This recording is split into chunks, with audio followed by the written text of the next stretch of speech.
It has really been a while since you've seen me dressed in this attire. I mean, this is like predates the channel kind of stuff. All my other jackets are in the dryer right now, so like I had to go with this old school look. I guess actually now that I think about it, I got 2 Godzilla jackets right there and Spider-Man, but all the jackets that I seemingly wanted to wear were in the dryer, so we're going with the really old school stuff. Plus it's just been forever since I wore this shirt.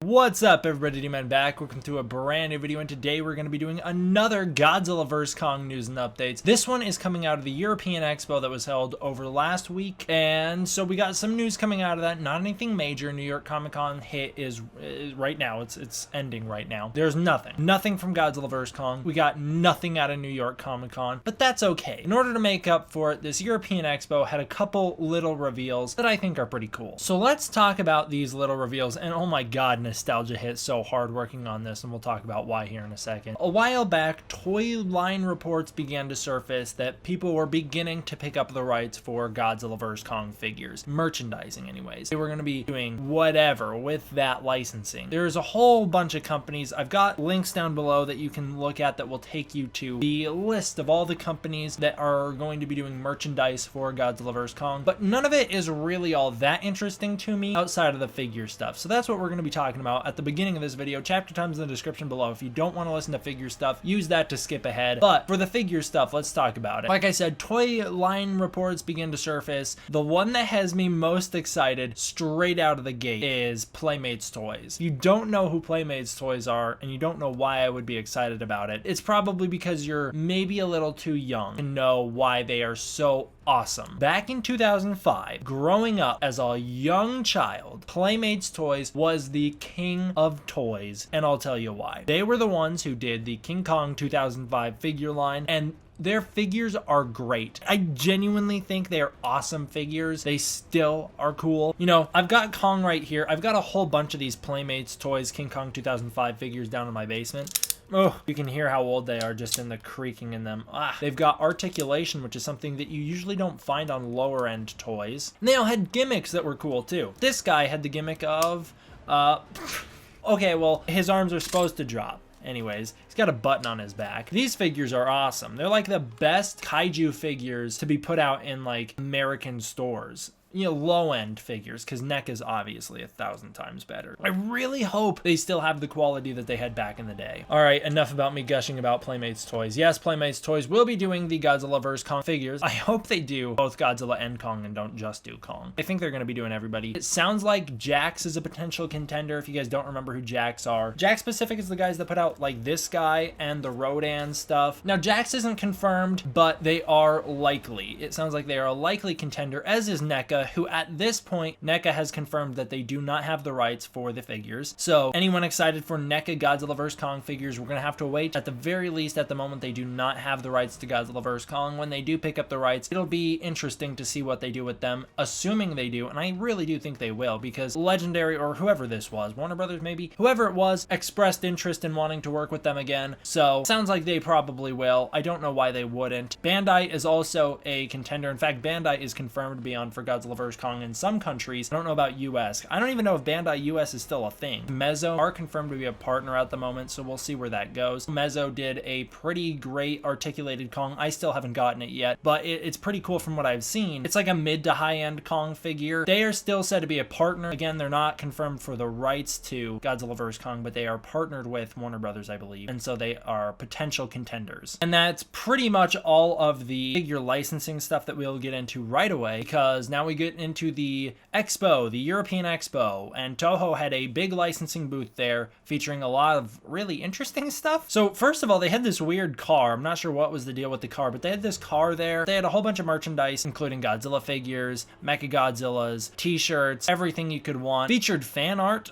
on the monitor. I don't know what's up with that, but they feature fan art on the monitor. They have this big Godzilla head sticking out of the wall, which is fun. You can go take pictures with it, or you could when the thing was going on, and that's all nice. In terms of Godzilla Godzilla vs. Kong stuff, it doesn't sound like anything was spoken about Godzilla vs. Kong there at the Toho booth. However, they did have the Godzilla vs. Kong banner featured there, so there was another image of the banner seen there. Like I said in previous videos, that was to be expected. We did know pretty much going into this that we would see the banner there. Looks like maybe we have a little weird King Kong here. If you look in the image with the banner, he is appearing in the mouth of Godzilla, so I'd be interested to know if that's for Kong Skull Island or something else entirely. I can't totally tell. So Bandai had some sneaky reveals done there that haven't been talked about too much online, but were in fact seen. We have some images of it. If you guys don't know who Bandai are, they're the guys that make figures like this. They are soft vinyl, squishy plastic. So Bandai is pretty good. They're soft vinyl. They're not anything high-end. They're lower-end figures, but they're pretty cool. Now Bandai, they had two reveals there. The first one, we can't tell what it is. It is clearly a box labeled Kong. It looks to me to be the 1962 King Kong. That's what the face on the box looks like. That's what I can see. And again, you can't really tell what you're looking at here because the image is in such low resolution and it's so blurry and in the background of the actual image, but it looks to me like the 1962 King Kong. And then they do have a Kong Skull Island figure that they are going to be putting on sale here pretty soon. I'm assuming they're going to be putting him on sale soon. We don't exactly know when, but they do have a new reveal of a Kong Skull Island figure. It's the first time they've ever done a Kong to my knowledge. It's certainly the first time they've done a MonsterVerse Kong. This is our first image of it as of now. So Bandai at least has the rights to do Kong Skull Island, so they can do Kong, and even if they don't pick up Godzilla vs. Kong stuff, they can still do a Godzilla and Kong MonsterVerse set. We have a new-ish poster for Godzilla vs. Kong. It's not new, but I say it's a new-ish poster. It's the same banner image, except that this time the text isn't on screen. We just have a Grimoro Island watermark. This was featured at the Expo as well. You know, I've talked about this banner a whole bunch. There's not much more I can say about it. I like the banner. I think it's really cool. In this image, you can clearly see King Kong's new beard. That's going to be a lot of fun to see when we finally get an HD reveal of the design. I've seen a lot of people online blowing up about that. Oh my god, Kong has got a beard confirmed. I don't know why that's such a huge deal. We've known that for a long time that he would have a beard from that image. That's not even confirmed that he'll have it in the movie, but he has it in this image at the very least. Yeah, it's cool. I like the idea of Kong having a beard. It's not like the biggest deal. So that's the new-ish poster. I don't know. There was also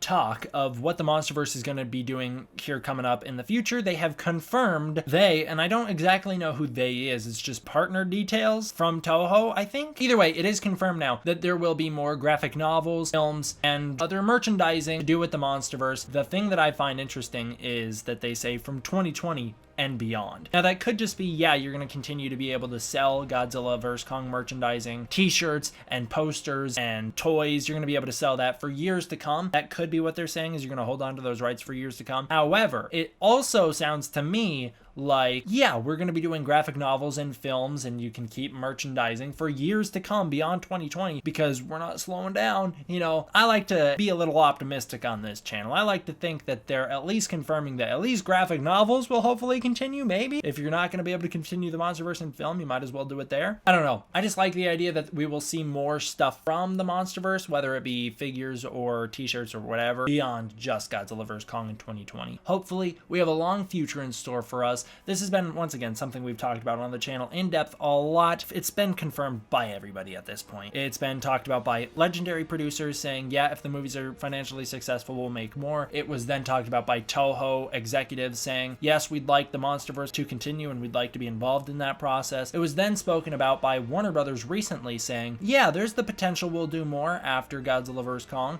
So there's the big potential. If everyone says there's a potential, if every puzzle piece falls in place, at some point we gotta just say there could be, you know? It's not 100% confirmed because we do have to see what the box office results from Godzilla vs. Kong are gonna be, but it's seeming very likely at this point. I linked that sketchy trailer leak down below, that one from Russia. It's pretty much all but confirmed to be fake at this point. It's just so that if you want, you can go check it out for yourself. Everything about that says it's fake, from the opening images of the trailer being Ghidorah at a Godzilla vs. Kong marketing expo, why they would market Ghidorah ahead of Godzilla and Kong in the movie called Godzilla vs. Kong. They wouldn't. That's not something they would do. Why they would show unfinished animatics rather than the finished polished CGI, I don't know. Why they would have people talking about this when it was an investors meeting. It's not like Russian Comic-Con. This was an investors meeting. I don't know. I'm just letting you guys all know the trailer leak was fake. I'm calling it now, and I called it in the other video. It's fake. Don't get hyped about it because it's just not real. Although if you want to check it out for yourself, you can down below. Warner Brothers hired a new head of marketing, that being Charlie Coleman. He was the head of marketing at Disney previously. Now he is moving over to Warner Brothers, and it is because apparently they have realized that their trailers are faulty and have backfired, basically. Their trailers have not marketed the movies in ways that they wanted them to, and so they are hiring a new marketing head to hopefully spruce up the advertising for Warner Brothers films. I've seen a lot of people very excited about what this could mean for Godzilla vs. Kong. If that means they're going to market this like a Disney movie, I don't know. I don't know if I want that, because Disney movies traditionally stick to the 3-trailer format with TV spots, whereas Warner Brothers movies stick to generally the 2 trailers plus TV spots format. The only exception to that recently has been King of the Monsters that I know of. But since King of the Monsters has come out, that's what we've seen from Warner Brothers. I'm interested to see what happens next. You know, it probably won't take effect for a while, because when you do transitions like this, putting out an old head of a department and bringing in someone new, it's not usually something that just happens overnight, you know? It's not like this new guy, Charlie Coleman, is just going to suddenly be there and be like, hey, I'm running ship. There's a lot of paperwork that you have to do to get to that point, and so the effects of this are most likely not going to be seen for a while. Final note here on the Godzilla vs. Kong trailer: every day that passes that we don't get images from the movie released or information from the movie through someone like The Hollywood Reporter, Entertainment Weekly, or Total Film, if we don't get anything from Total Film, the longer we go without still images, the less likely a trailer coming soon is.